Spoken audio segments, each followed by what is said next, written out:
May investments ka, may portfolio ka, may graphs pa sa phone mo. Bawat sweldo may ina-allocate ka sa stocks, sa REITs o sa MP2. Pero bakit sa totoong buhay, wala ka pa ring financial freedom? Bakit parang paper rich ka lang? Maganda sa numbers pero hindi sa realidad.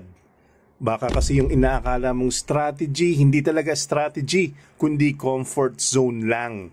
Kasi ang totoong yaman, hindi nakikita sa kung gaano karami ang laman ng portfolio mo, kundi kung gaano kalaya ang paraan mo ng pamumuhay. Ang mga impormasyon na ibinabahagi sa video na ito ay para lamang sa edukasyon at dagdag kaalaman. Hindi ito itinuturing na personal na financial advice. Kumonsulta pa rin sa isang lisensyadong financial advisor bago magdesisyon tungkol sa investments. Maraming Pilipino ngayon ang tinatawag kong paper rich. Sa app, ang ganda ng numbers. Lahat green. Portfolio up by 5%, 10%, minsan pa nga 20%. Pero pag binuksan mong bank account, manipis. Walang pangkape sa dulo ng buwan. Sa investor tracker, makintab. Pero sa totoong buhay, laging kapos. Ito yung mga taong may investment strategy pero walang cash flow strategy. Marunong mag-invest pero hindi marunong magpalago ng income. Ang pera nila nakapark, hindi umiikot.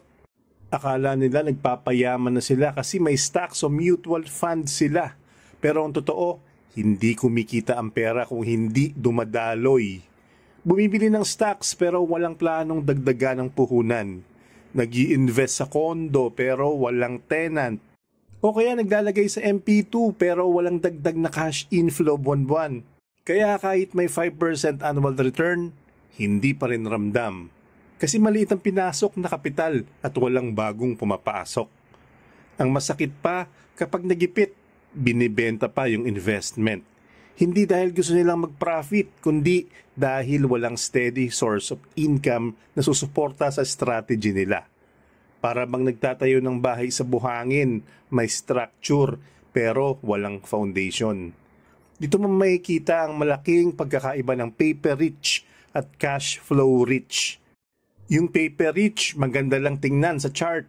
Pero yung cash flow rich, may pera kahit tulog, kahit bakasyon, kahit may emergency. Yung isa umaasa sa growth ng investment. Yung isa gumagawa ng daloy ng pera na tuloy-tuloy kahit anong mangyari sa market. Ang tunay na yaman hindi lang yung may investments. Ang tunay na yaman ay yung may daloy ng pera. Pera na gumagalaw, kumikita at tumutulong magparami pa ng pera. Kahit wala ka sa harap ng laptop mo, kahit hindi mo binabantayan araw-araw. Kasi sa dulo, hindi kung magkano ang nasa tracker ang sukatan ng yaman, kundi kung gaano kakalaya sa oras, sa stress, at sa paggasto sa araw-araw.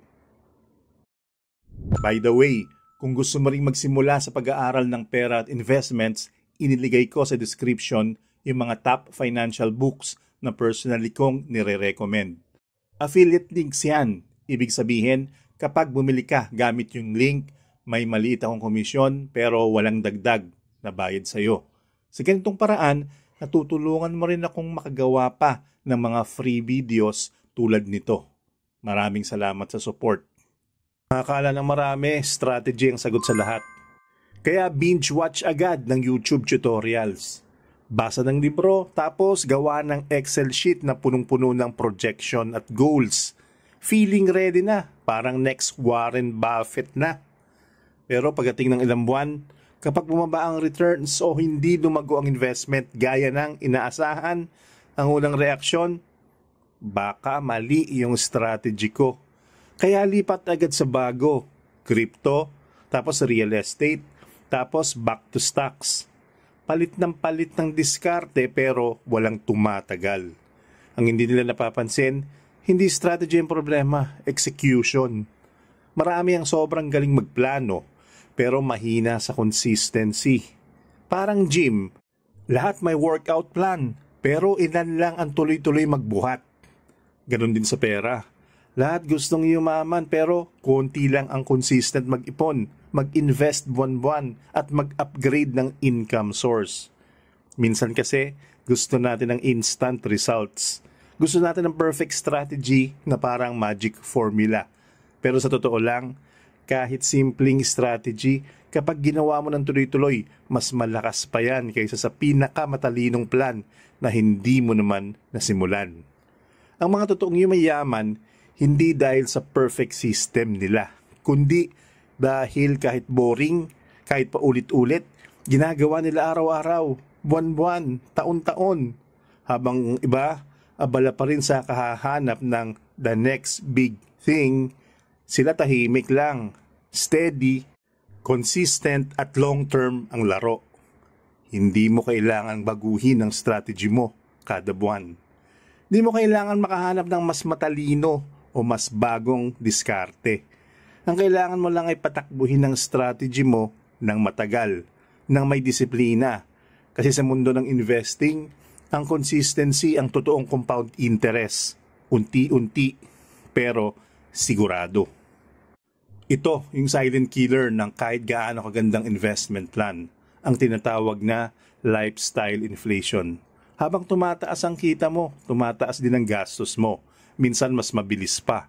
Kaya kahit may returns ka sa investment, parang walang nababago sa wallet mo. Kasi imbis na magdagdag sa portfolio, ang dinadagdagan mo ay upgrade sa buhay. Mas magandang phone, mas mamahaling kape, mas madalas na kain sa labas. Reward ko to, deserve ko naman. Pero habang dumarami ang ganitong reward, unti-unting kinukuha ng lifestyle mo ang dapat sana'y pinupunta sa yaman mo. Halimbawa, may 10,000 kang dividends, pero bumili ka agad ng bagong phone worth 20,000. Emotionally rewarding, oo, pero financially defeating. Kasi gumastos ka ng doble sa kinita mo. At ang perang dapat na nag-compound na wala sa isang swipe ng credit card. Ito rin ang dahilan kung bakit maraming matagal nang nag-i-invest pero hindi pa rin umaangat. Kasi hindi income ang kulang, control. Ang kita tumataas pero ang standard of living tumataas din kasabay. Ang savings naiiwan. Ang investments hindi lumalago. Ang tunay na mayaman, pinipigilan yung urge na ipakita ang progress sa labas. Tahimik lang. Habang ang iba nagpapakita ng bagong kotse, sila nagdadagdag ng bagong assets. Habang ang iba nagpapakita ng travel pics, sila nagpaparami ng passive income streams. Kasi alam nila, ang pera hindi para ipakita, para palaguin. Di mo kailangan i-post ang success mo. Dahil ang tunay na yaman, hindi makintab. Hindi maingay, pero gumagalaw. Tahimik. Tapos bigla mo na lang mapapansin, may mga bagay ka nang kayang hindi bilhin. Dahil hindi mo na kailangang patunayan kung anong meron ka. Ang yaman mo, hindi sa kinang ng gamit na susukat, kundi sa tahimik na kumpiyansa na may pera kang kumikilos para sa'yo, kahit hindi mo ipinapakita. Madalas nating kalimutan to. Ang pera hindi lalago kung utak mo ay hindi lumalago. Pwede kang mag-invest sa lahat ng klase ng asset, stocks, mutual funds, crypto, real estate. Pero kung pareho pa rin ang income source mo gaya nung 5 taon na nakalipas, hindi rin magbabago ang trajectory ng buhay mo. Kasi walang bagong fuel na papasok sa investment engine mo. Ang totoong investment strategy dapat laging may kasamang self-growth strategy. Hindi sapat na alam mo kung saan ilalagay ang pera. Dapat alam mo rin paano palaguin ang pinaglalagyan. Kasi habang lumalawak ang skills mo, tumataas din ang kakayahan mong maglagay ng mas malaking kapital at mas malaki rin ang pwedeng bumalik. Maraming taong nai-stuck dito. Nag-i-invest sila ng pare-pareho buwan-buwan. Pero hindi nila ginagalaw ang pinaka-importanting asset nila. Sarili nila. Kung hindi mo pinapalaki ang income mo, wala ring silbi kung gaano kagaling ang investment mo. Kasi maliit lang ang pinapasok, maliit din ang balik. Isipin mo tong senaryo na to. Si Investor A, 5 taon nang nag-i-invest ng 2,000 kada buwan sa stock market. Consistent, oo, pero walang income growth. Si Investor B, nagsimula sa 2,000 monthly, pero nag-upskill, natutong mag-freelance, nag-side hustle, natutong magbenta online o gumawa ng content. Lumaki ang income niya. Kaya ngayon 20,000 na ang kaya niyang invest buwan-buwan. Pareho silang may strategy. Pero magkaiba ng resulta. Si Investor A, stuck sa linear growth. Si Investor B, nakakompound ang progress sa pera at sa sarili. Kasi ganito yan. Wealth doesn't reward knowledge. It rewards application and evolution. Hindi mo kailangan ng sobrang talino. Kailangan mo lang ng willingness na mag-evolve. Yung mindset na kung gusto kong lumaki ang kita ko, kailangan kong lumaki muna bilang tao. Kaya kung gusto mong umangat ang investments mo, huwag mong limitahan ang growth sa pera lang. I-upgrade mo rin yung skill set mo, network mo, at mindset mo. Dahil yan ang tunay na compounding, yung sabay-sabay lumago ang income, skills, at diskarte. Minsan, ang dahilan kung ba't hindi ka pa rin yumayaman kahit may investment strategy ka na ay hindi dahil kulang ka sa diskarte, kundi dahil wala kang malinaw na direksyon. Marami sa atin ang nag-i-invest para sa future. Pero kung tatanungin mo, anong klaseng future ba yan? Retirement ba? Pambili ng bahay? Puhunan sa negosyo? O gusto lang talaga ng sense of security na may ipon somewhere? Kung hindi mo alam kung saan ka pupunta, kahit gaano kaganda ang returns mo, parang walang saysay. Kasi hindi mo alam kung kailan sapat na. Parang naglalakad ka lang sa dilim.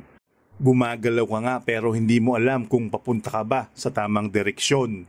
Ito ang pagkakamali ng karamihan. Nag-i-invest oo, pero walang goal-based structure. Kaya kapag may biglang gastos, mabilis kunin ang investment. Kasi wala namang malinaw na bakit na humahawak sa disiplina. Ang mga tunay na mayaman hindi basta nag-i-invest. Nag-i-invest sila with purpose. May system, may timeline, at may exit plan. Alam nila kung ilang taon ang horizon, kailan sila magre-rebalance, at saan nila gagamitin ang returns pagdating ng panahon. Kasi kung walang destinasyon, kahit anong papili mong investment vehicle, magiging paikot-ikot ka lang sa kalsada ng trial and error. Pero kapag malinaw ang direksyon mo, kahit simpleng strategy lang nagiging powerful. Dahil bawat galaw may dahilan, bawat desisyon may kahihinatnan. Ang strategy mo dapat may direksyon. Hindi lang direksyon ng pera, kundi direksyon ng buhay. Kasi sa dulo, hindi ang dami ng investment ang sukatan ng tagumpay, kundi gaano kalapit ang bawat takbang mo sa buhay na gusto mong marating. Kung hanggang ngayon, pakiramdam mo, stuck ka. Kahit nag-i-invest ka na, bakit nga ba? Kasi baka akala mo numbers game lang to. Pero ang totoo, mindset game to. Ang tunay na yaman, hindi lang nasa graphs o charts. Nasa disiplina mong panatilihin ang cash flow. Nasa tapang mong huwag sumabay sa gastos ng iba. At nasa commitment mong patuloy na mag-grow bilang tao.